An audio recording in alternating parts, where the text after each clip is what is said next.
Assalamualaikum warahmatullahi wabarakatuh. Waalaikumsalam warahmatullahi wabarakatuh. Sallu ala Nabi Muhammad. Sallallahu alaihi wa alihi wasahbihi. Buya, saya mau nanya, orang alim yang benar tuh orang alim yang bagaimana? Gimana? Atas jawabannya kami Apa? terima kasih. Orang apa? Orang alim yang benar tuh orang alim yang bagaimana? Orang Sekian. alim yang benar. Iya. Baik, ini pertanyaan bagus. Wassalamualaikum warahmatullahi wabarakatuh. Salam, itu pertanyaan yang bagus sekali. Ada orang alim nggak benar?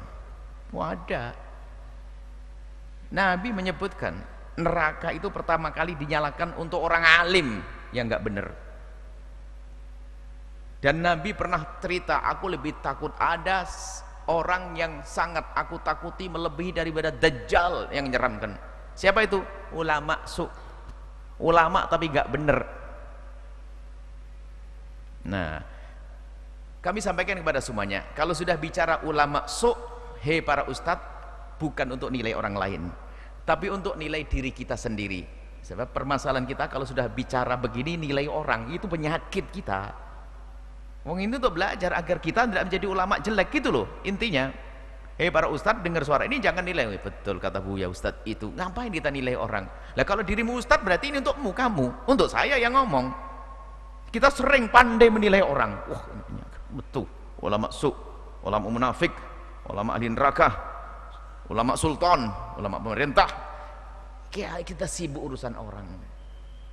Jadi ada rambu-rambunya ibu yang solehah. Kalau ulama rabbani, ulama yang benar, pertama dia memang punya ilmu. Kemudian tampak dari dohirnya, dia dohirnya, batinnya bukan urusan anda. Zahirnya dekat dengan syariat Nabi, tidak mudah melakukan keharaman. Tidak mudah melakukan keharaman karena dia alim, punya ilmu. Di samping dia tidak mudah melakukan keharaman, dia akan jadi suri teladan yang bagus.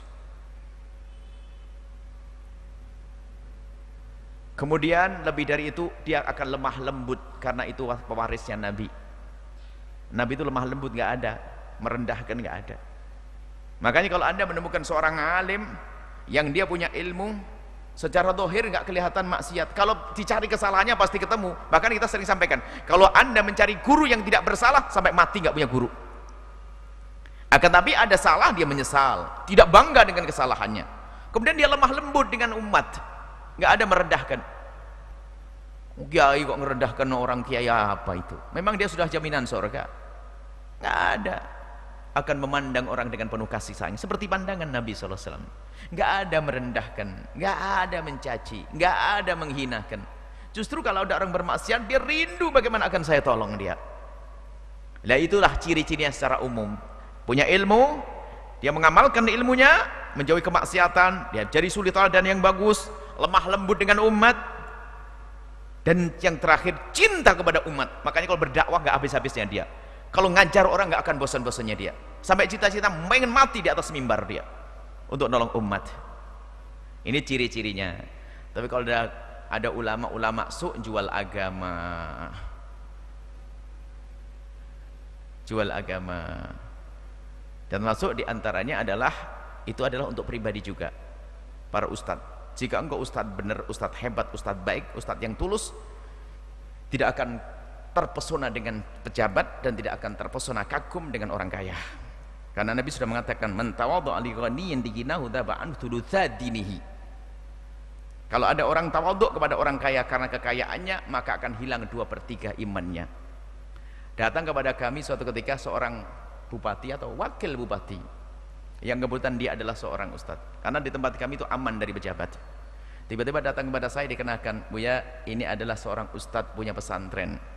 Terus kemudian dia sekarang jabat jadi wakil bupati. Masya Allah, saya bangga dengan gelar yang pertama, tidak bangga dengan gelar yang kedua. Bukan bupati jelek, tidak, cuman gelar ulama harus kita jaga, jangan ditutup dengan gelar bupati. Tapi kita rindu kalau ada bupati ternyata cinta ulama, baru dihargai nanti. Saya tidak punya permusuhan dengan pejabat, nggak ada.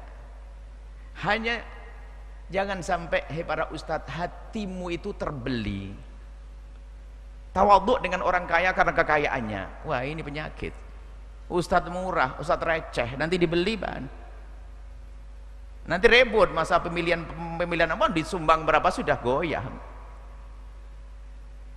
Lah saya itu termasuk orang yang lemah hati saya gampang tergoda barangkali.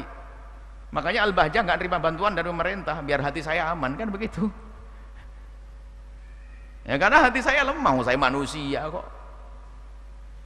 Jadi saya lemah, diiming-imingi bisa berbahaya nanti. Maka kalau ada orang iming, Buya, ada orang membantu, oh jangan temui saya nanti, daripada hati saya rusak, mending tidak usah temui saya. Buya, ada seorang Pak Haji, dia kaya raya, dia pengusaha besar, dia katanya ingin ketemu Buya, mau nyumbang. Oh, jangan temui saya, takut hati saya rusak. Kalau nyumbang saja. Makanya nyumbang saja, tidak usah ketemu saya. Saya kan manusia. Daripada hati saya rusak, tidak usah temui saya. Ya, tidur saya perpanjang lagi nanti. Saya tidur lagi nanti bangun. Kalau ingin silaturahmi mau wadal silahkan. Tapi kalau Anda bercerita mau membantu dan sebagainya, takut biarpun itu bantu pondok, kadang-kadang ada hawa nafsu kita. Karena saya lemah, maka harus saya protek, saya waspada. Godaan berat bagi saya. Nah, makanya termasuk tandanya adalah dia tidak mudah dibeli. Urusan perpolitikan harus adil dia. Nggak hanya karena pondoknya ditawari bantuan sedikit langsung berubah pikirannya, nggak ada itu. Ulama murahan begitu tuh.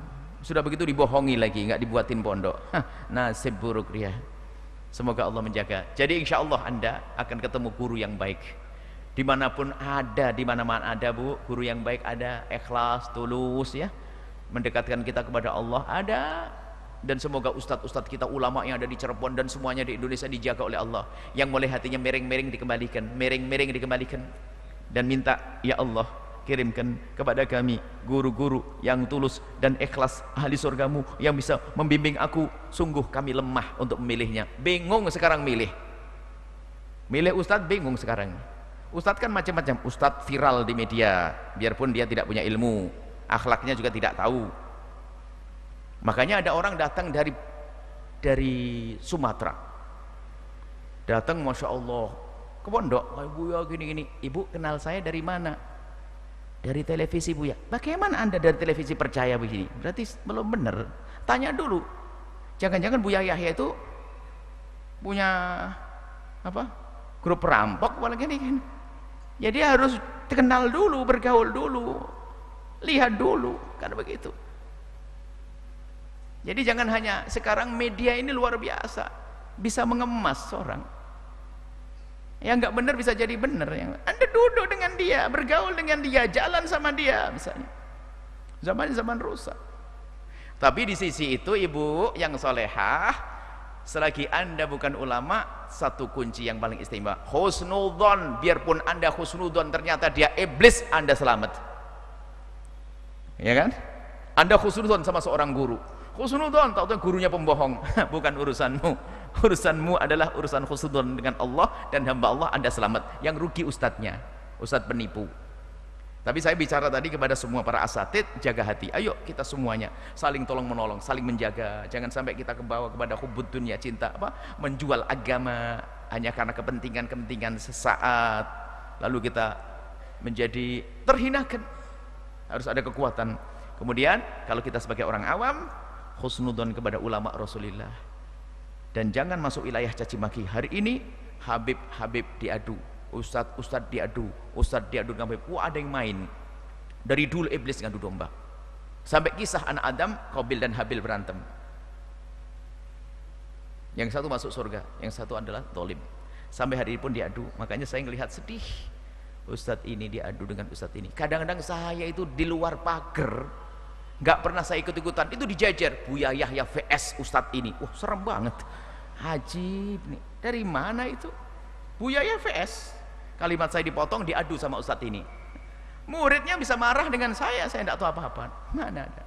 Makanya yang ingin melihat omongan kami secara utuh harus kepada channel resmi Al-Bahjah TV sama Buya Yahya di YouTube. Kalau bukan itu hati-hati.